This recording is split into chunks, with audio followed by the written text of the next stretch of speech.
നമസ്കാരം. നവീൻ ബാബുവിൻ്റെ മൃതശരീരം പോസ്റ്റ്മോർട്ടം ചെയ്തതായി കാണുന്നില്ല എന്നാണ് പല അന്വേഷണ ഉദ്യോഗസ്ഥന്മാരും വളരെ രഹസ്യമായി തന്നെ പറഞ്ഞത്. നവീൻ ബാബുവിൻ്റെ മൃതശരീരം കൊണ്ടുവന്ന അവസരത്തിൽ കഴുത്തിന് മുകളിലോട്ട് ഒരു തരത്തിലും പോസ്റ്റ്മോർട്ടം ചെയ്തതായി യാതൊരു തെളിവുകളും കാണാൻ സാധിച്ചിട്ടില്ല. സ്വാഭാവികമായ മരണപ്പെടുന്ന ഒരാളുടെ മൃതശരീരം പോലെ മാത്രമേ നവീൻ ബാബുവിൻ്റെ മൃതശരീരം കാണാൻ സാധിച്ചിട്ടുള്ളൂ. കഴുത്തിന് മുകളിലേക്ക് പോസ്റ്റ്മോർട്ടം നടന്നിട്ടുണ്ടെങ്കിൽ തലയോട്ടി തുറന്ന് പോസ്റ്റ്മോർട്ടം നടത്തിയിട്ടുണ്ടെങ്കിൽ തല മുഴുവൻ ശിരസിൻ്റെ പിൻഭാഗവും മുൻഭാഗവും മൂടിക്കെട്ടിയ നിലയിൽ ബാൻഡേജ് ഇട്ട നിലയിൽ തന്നെയായിരിക്കും മൃതശരീരങ്ങൾ കൊണ്ടുവരിക. സാധാരണ പോസ്റ്റ്മോർട്ടം ചെയ്ത മൃതശരീരങ്ങൾ ഇത്തരത്തിലായിരിക്കും ആശുപത്രിയിൽ നിന്നും പുറത്തേക്ക് കൊണ്ടുവരിക. എന്നാൽ നവീൻ ബാബുവിൻ്റെ മൃതദേഹം കണ്ട ബഹുമാനപ്പെട്ട പ്രേക്ഷകർക്ക് അത് ഓർമ്മയുണ്ടാവും. കഴുത്തിന് മുകളിലേക്ക് യാതൊരു തരത്തിലും പോസ്റ്റ്മോർട്ടം നടന്നതായി നമുക്കറിയില്ല. എന്നാൽ ഇവിടെ നവീൻ ബാബുവിൻ്റെ പോസ്റ്റ്മോർട്ടം റിപ്പോർട്ടിൽ പോലീസ് പറയുന്നു ഇത് തൂങ്ങി മരണം തന്നെയാണ്. അതായത് തലയോട്ടിക്കും കഴുത്തിന് മുകളിലുള്ള പേശികളിലുമൊന്നും യാതൊരു തരത്തിലുള്ള അസ്വാഭാവികമായ മാറ്റങ്ങളും കാണുന്നില്ല. അതുകൊണ്ട് തന്നെ ഇത് തൂങ്ങി മരണമാണ് എന്ന് ഡോക്ടർ സ്ഥിരീകരിച്ചിട്ടുണ്ട് എന്ന് പോലീസ് പോസ്റ്റ്മോർട്ടം റിപ്പോർട്ട് സമർപ്പിച്ചപ്പോൾ പറയുന്നു.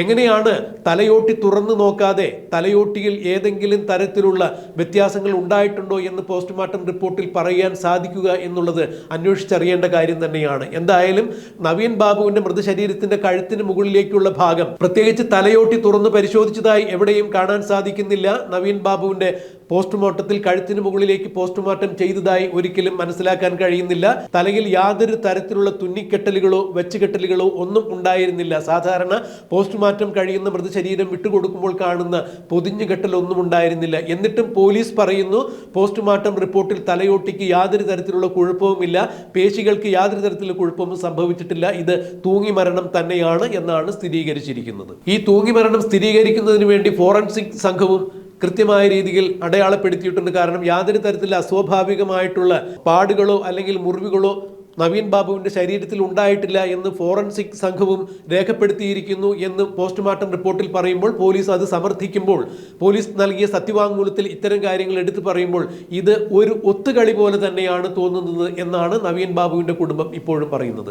ഒരുപാട് ദുരൂഹതകൾ, അതായത് മരണശേഷം നിലവിലുണ്ടായിരുന്ന അതേ ദുരൂഹതകൾ തന്നെയാണ് ഇപ്പോൾ പോസ്റ്റ്മോർട്ടം റിപ്പോർട്ട് പുറത്തു വരുമ്പോഴും ഉള്ളത് എന്ന് തന്നെയാണ് നവീൻ ബാബുവിൻ്റെ കുടുംബം പറയുന്നത്.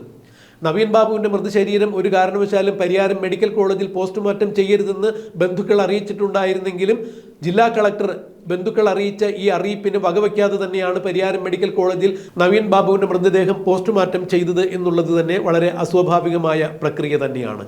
ഇതുപോലെ തന്നെയാണ് ഇൻക്വസ്റ്റ് തയ്യാറാക്കുന്നതിലും കുടുംബത്തിൻ്റെ സാന്നിധ്യം ഉണ്ടായിരുന്നില്ല എന്നുള്ളത്.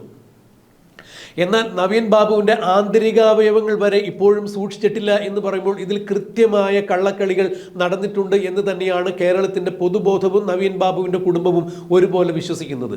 എന്തുകൊണ്ടാണ് ഇത്രത്തോളം അസ്വാഭാവികമായ ഒരു മരണം നടക്കുമ്പോൾ, തൂങ്ങി മരണം നടക്കുമ്പോൾ ആ മൃതശരീരത്തിൻ്റെ ആന്തരികാവയവങ്ങൾ എടുത്ത് ഫോറൻസിക് ലാബിലേക്ക് അയക്കാതിരുന്നത് അല്ലെങ്കിൽ സൂക്ഷിച്ചു വയ്ക്കാതിരുന്നത് എന്നുള്ള ചോദ്യത്തിന് ഇവിടെ നവീൻ ബാബുവിൻ്റെ പോസ്റ്റ്മോർട്ടം നടത്തിയ ഡോക്ടർക്കും ഫോറൻസിക് ഡിപ്പാർട്ട്മെൻറ്റിനും പോലീസിനും മൗനം തന്നെയാണ്. എന്തുകൊണ്ടാണ് പോലീസ് ഇത്തരം കാര്യങ്ങളെക്കുറിച്ച് കൂടുതൽ അന്വേഷിക്കാത്തത്? സ്പെഷ്യൽ ഇൻവെസ്റ്റിഗേഷൻ ടീം എന്തുകൊണ്ട് ഈ വഴിക്ക് അന്വേഷിച്ചില്ല എന്നുള്ളത് നവീൻ ബാബുവിൻ്റെ കുടുംബത്തിൻ്റെ ചോദ്യം തന്നെയാണ്, കേരളത്തിൻ്റെ പൊതുസമൂഹത്തിൻ്റെ സംശയം തന്നെയാണ്. എന്തായാലും നവീൻ ബാബുവിൻ്റെ കുടുംബത്തെ അറിയിക്കാതെ, കുടുംബത്തിൻ്റെ എതിർപ്പ് വകവയ്ക്കാതെ, കുടുംബത്തിൻ്റെ സമ്മതമില്ലാതെ പരിയാരം മെഡിക്കൽ കോളേജിൽ നവീൻ ബാബുവിൻ്റെ മൃതദേഹം പോസ്റ്റ്മോർട്ടം ചെയ്തതിൽ കണ്ണൂർ ജില്ലാ കളക്ടറായ അരുൺ വിജയിന് കൃത്യമായ പങ്കുണ്ട്. ആരുടെയൊക്കെ താല്പര്യപ്രകാരം ധൃതിപ്പെട്ട് നവീൻ ബാബുവിൻ്റെ മൃതദേഹം പോസ്റ്റ്മോർട്ടം ചെയ്യുകയായിരുന്നു എന്നുള്ളതാണ് ഇതിൽ നിന്നും മനസ്സിലാക്കുന്നത്. കുടുംബക്കാരെങ്കിലും എത്തുന്നതിന് മുമ്പ് അവരുടെ സാന്നിധ്യത്തിലല്ല ഇൻക്വസ്റ്റ് തയ്യാറാക്കിയത്. അവരുടെ അഭിപ്രായത്തെ, അവരുടെ താല്പര്യത്തെ മറികടന്നുകൊണ്ട് കോഴിക്കോട് മെഡിക്കൽ കോളേജിൽ നവീൻ ബാബുവിൻ്റെ മൃതദേഹം പോസ്റ്റ്മോർട്ടം ചെയ്യണം എന്നുള്ളതായിരുന്നു നവീൻ ബാബുവിൻ്റെ കുടുംബത്തിൻ്റെ താല്പര്യം.